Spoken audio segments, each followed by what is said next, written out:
ایک بادشاہ بہت ظالم اور جابر تھا۔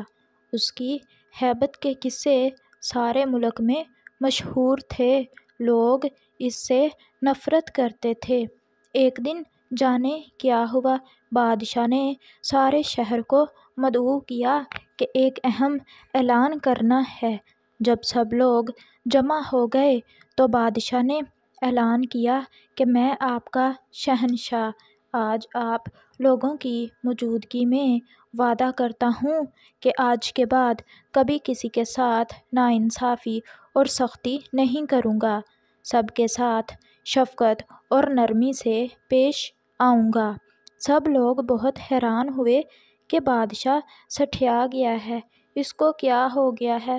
سب نے سوچا ایسے ہی بول رہا ہے، وقت بتائے گا کہ بدلا ہے یا نہیں۔ بادشاہ بالکل بدل گیا تھا اور ساری عوام اس سے خوش اور مطمئن تھی۔ کئی مہینے بادشاہ اسی طرح رہا، وزیر سے صبر نہ ہوا۔ ایک دن ہمت کر کے بادشاہ سے پوچھا کہ آخر کس وجہ سے آپ کا دل بدل گیا؟ بادشاہ بولا، کچھ دن پہلے کی بات ہے کہ میں جنگل میں جا رہا تھا، میری نظر ایک لومڑی پر پڑی۔ وہ بیچاری بھاگ رہی تھی، اس کے پیچھے ایک کتا لگا ہوا تھا۔ اچانک کتے نے لومڑی کی ٹانگ پکڑ لی اور اس پر زور سے کاٹا۔ وہ بیچاری ایک ٹانگ سے معذور ہو گئی۔ کچھ دیر بعد میں تھوڑا آگے گیا تو دیکھا کہ وہی کتا ایک آدمی پر بھونک رہا ہے۔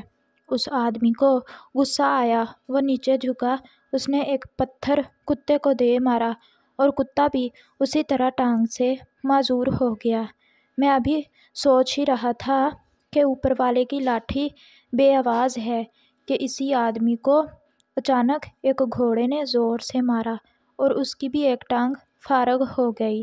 گھوڑا بھاگ رہا تھا کہ آگے جا کر زور سے گر گیا۔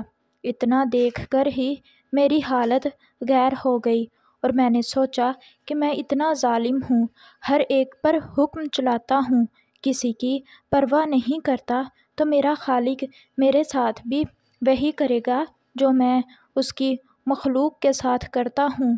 تو ایک ہی ترکیب سمجھ میں آئی کہ کیوں نہ میں اپنی رعایا کے ساتھ اچھا ہو جاؤں تاکہ کل کو میرے ساتھ بھی اچھا ہو۔ بس اتنی سی بات تھی۔ وزیر ایک مکار اور عیار آدمی تھا۔ بادشاہ کی کہانی سن کر بھی اس کا دل نہ پسیجا۔ بے حس آدمی نے دل میں سوچا کہ بادشاہ فارغ ہو گیا ہے، یہی وقت ہے کہ میں اس کا تخت ہتھیا لوں۔ ایسی غلیظ سوچ ابھی اس کے دماغ میں ہی تھی کہ وہ اچانک گر گیا اور وہیں مر گیا۔ جیسی کرنی ویسی بھرنی۔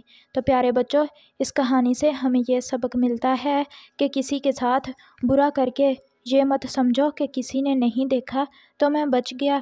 جو دیکھ رہا ہے، جب وہ پکڑتا ہے تو بڑے سے بڑا سلطان میں گھٹنے ٹیک دیتا ہے۔